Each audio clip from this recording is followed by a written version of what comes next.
कोई भी व्यक्ति जो अच्छा काम करता है उसका कभी बुरा अंत नहीं होगा, चाहे यहाँ आने वाले संसार में। उम्मीद ही आपको रिश्ते में कमज़ोर बनाती है।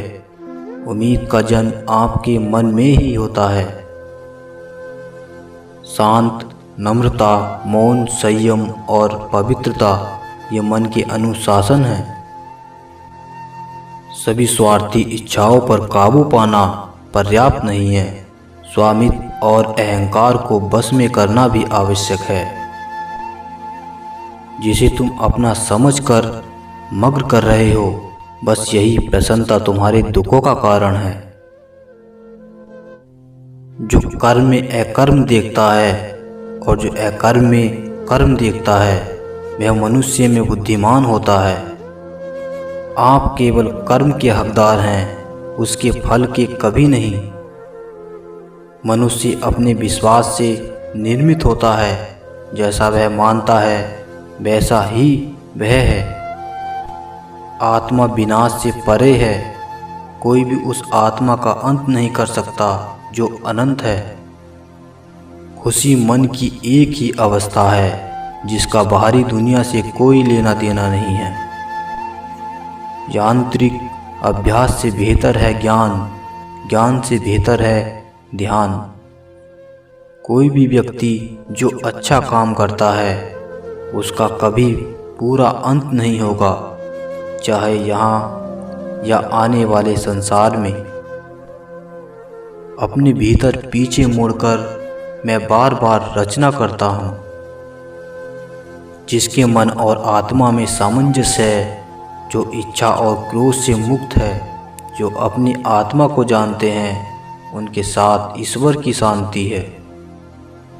हम वही देखते हैं जो हम हैं और हम वही हैं जो हम देखते हैं। जो हुआ अच्छा हुआ, जो भी हो रहा है वो अच्छा ही हो रहा है, और जो होगा वो भी अच्छा ही होगा। बुरे कर्म करने नहीं पड़ते, हो जाते हैं, और अच्छे कर्म होते नहीं, करने पड़ते हैं। क्या गया है तुम्हारा जो तुम रोते हो? तुम इस संसार में क्या लाए हो जो तुमने खो दिया? तुमने क्या पैदा किया जो खो दिया? क्योंकि तुमने जो भी लिया यहीं से तो लिया, जो भी दिया यहीं पर दिया। आज जिसे तुम अपना कह रहे हो, कल किसी और का था और परसों किसी और का होगा। फिर क्यों रोते हो? परिवर्तन ही इस संसार का नियम है। यह प्रकृति है जो सभी गलतियों का कारण बनती है। अहंकार से मोहित मूर्ख उस धारण को धारण करता है जो कहता है मैंने किया।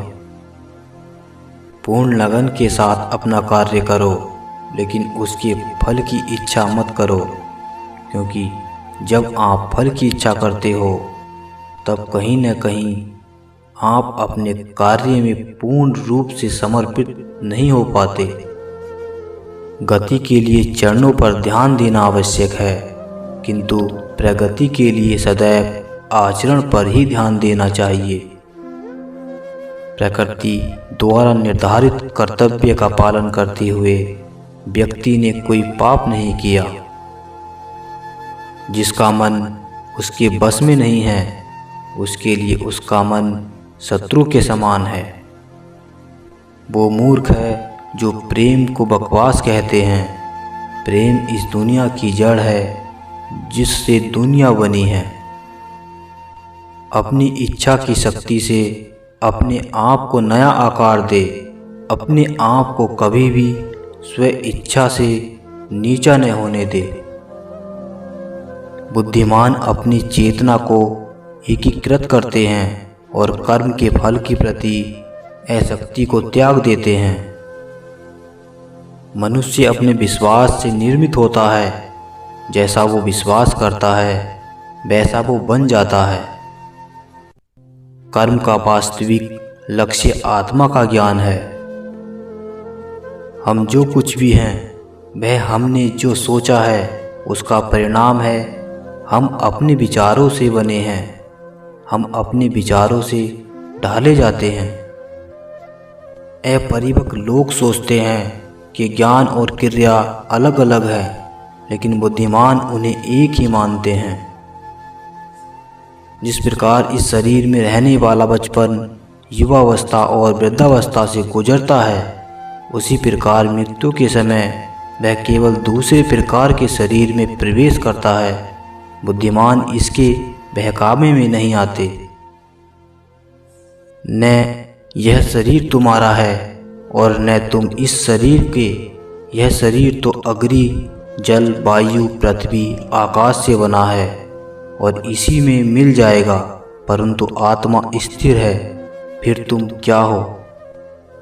तुम अपने आप को मुझे अर्पित करो। यही सबसे उत्तम सहारा है। जो इसके सहारे को जानता है वह भय, चिंता, शोक से सर्वदा मुक्त है।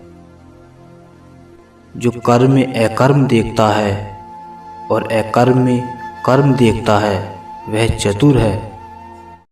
जो कुछ हुआ अच्छे के लिए हुआ, जो हो रहा है अच्छे के लिए हो रहा है, जो होगा वह भी अच्छे के लिए ही होगा। हमारी सफलता और असफलता इस बात पर निर्भर करती है कि हम खुद पर कितना विश्वास करते हैं। व्यक्ति जो चाहे बन सकता है यदि पूरे विश्वास के साथ अपने लक्ष्य पर लगातार चलता रहे। जिस इंसान के चारों तरफ नकारात्मक लोग रहते हैं, उस इंसान का मंजिल से भटक जाना तय है। कहते हैं मन के हारे हार है और मन के जीते जीत। जिस प्रकार सकारात्मक विचारों से सफलता मिलती है, उसी प्रकार नकारात्मक विचार असफलता के मार्ग की ओर अग्रसर करते हैं, क्योंकि जैसा हम सोचते हैं वैसे ही हम बन जाते हैं और अपने विचारों के माध्यम से ही हमें नकारात्मक और सकारात्मक परिणाम मिलते हैं। मनुष्य ही एक ऐसा प्राणी है जो कर्म करता है, इसीलिए कर्म करना प्रत्येक व्यक्ति का धर्म भी है। कर्म करने वाला व्यक्ति है कर्मवीर कहलाता है। इसीलिए कार्य करते रहना खाली बैठने रहने से हमेशा बेहतर होता है। समय हमेशा चलता रहता है, कभी रुकता नहीं। यदि आज बुरा समय है तो कल अच्छा होगा। इसलिए आप बिना किसी स्वार्थ के सिर्फ कर्म कीजिए, फल समय खुद देगा। जो अज्ञानी व्यक्ति होता है वो यह गलतफहमी पाल लेता है कि मैं करता हूँ, सभी कार्य मेरे द्वारा किए जा रहे हैं, ऐसा जान उसमें अहंकार घर कर लेता है। परंतु इस सृष्टि में जो भी हो रहा है वो तो प्रकृति द्वारा किए जा रहे हैं। अज्ञानता के कारण व्यक्ति में अहंकार जन्म ले लेता है तो उसका पतन होना निश्चित है। श्री कृष्ण कहते हैं कि वो किसी के भी भाग्य के निर्माता नहीं है। व्यक्ति खुद ही अपना भाग्य लिखता है। आप जैसा बीज बोएंगे आप वैसे ही फसल ही काटेंगे।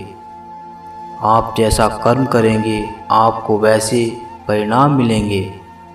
यदि विद्यार्थी मन लगाकर पढ़ाई करेंगे तो परीक्षा में सफल होंगे। इसीलिए हर व्यक्ति का भाग्य तभी बदलेगा जब वो ऐसे कर्म करेगा। जो कुछ भी है वो वर्तमान में है, जो बीत गया वो नहीं आएगा और जो आने वाला है उसकी चिंता नहीं बल्कि खुले हाथों से इसका स्वागत करें।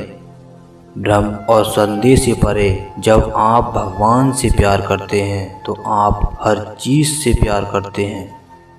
मन उन लोगों के लिए दुश्मन की तरह काम करता है जो इसे नियंत्रित नहीं करते हैं, और जिसने अपने मन को जीत लिया उसके लिए मन सबसे अच्छा मित्र है।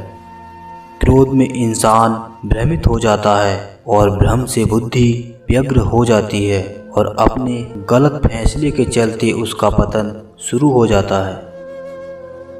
भगवान श्री कृष्ण को भगवान विष्णु के 8वें अवतार के रूप में और अपने आप में सर्वोच्च भगवान के रूप में पूजा जाता है।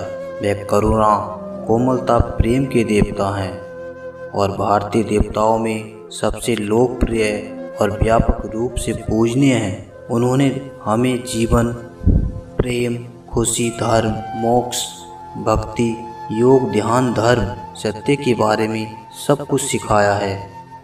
आइए जानते हैं श्री कृष्ण के श्री मुख से निकले कुछ अनमोल विचार। वह सब कुछ करो जो तुम्हें करना है, लेकिन लालच से नहीं, अहंकार से नहीं, वासना से नहीं, इच्छा से नहीं, बल्कि प्रेम, करुणा, नम्रता और भक्ति के साथ। भगवान श्री कृष्ण इस अनमोल वचन के माध्यम से कार्य करने की नियत का उल्लेख करते हैं। जब किसी भी कार्य करने में अगर लालच होगा, बेईमानी होगी, जलन होगी, तो वो काम न तो सही होगा और न ही उसके परिणाम फलदायी होंगे।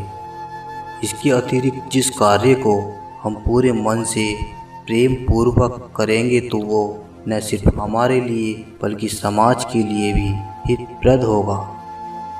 नरक के 3 द्वार हैं, काम, क्रोध और लोभ। जो व्यक्ति कामी प्रवृत्ति का होता हो, जिसके मन में लोभ होता है और जो अत्यधिक क्रोधी स्वभाव का होता है, उसके लिए नरक के द्वार सदैव खुले होते हैं। अर्थात ऐसे व्यक्ति को तो सिर्फ नरक में ही जगह मिलती है। भगवान श्री कृष्ण ही इस सृष्टि के पालनहार हैं। वही इस संसार की शुरुआत थे, वही मध्य और वही अंत होंगे। जो आप चाहते हैं उसके लिए नहीं लड़ते हैं, तो जो खोया उसके लिए भी मत लड़ो। मनुष्य सब कुछ चाहता है, पर सब कुछ उसे मिल नहीं सकता। आपको जो नहीं मिला उसके लिए पश्चाताप मत करो, और जो आपसे खो गया उसके लिए निराश भी मत होना। हर व्यक्ति श्री कृष्ण से जुड़ा है और श्री कृष्ण हर व्यक्ति से जुड़े हैं। वही हमारे आदि, मध्य और अंत हैं। समय एक सा नहीं रहता। आज दुख है तो कल सुख भी आएगा, और सुख के बाद दुख भी आना स्वाभाविक है। आपको पूरे धैर्य और श्री कृष्ण पर विश्वास के साथ अपना जीवन निर्वाह करना चाहिए। सत्य कभी नष्ट नहीं हो सकता। अच्छा करने से नहीं डरना चाहिए। लोग अक्सर सच कहने से बचते हैं या डरते हैं, पर सत्य कभी छुप नहीं सकता और न ही कभी मिट सकता है। कितना भी छुपा ले, पर सच तो उजागर हो ही जाएगा। इसलिए जो बात सच पर है उसे करने या कहने और मानने से कभी नहीं डरना चाहिए। लोग अपने शरीर को सुंदर बनाने में लगे रहते हैं, पर आत्मा की सुंदरता शरीर की सुंदरता से कहीं ज़्यादा महत्वपूर्ण है। शरीर तो नश्वर है, मिट्टी ही तो है और मिट्टी में ही मिल जाता है, पर आत्मा अमर है। इसीलिए आत्मा की सुंदरता पर ध्यान दो। जो होता है अच्छे के लिए होता है।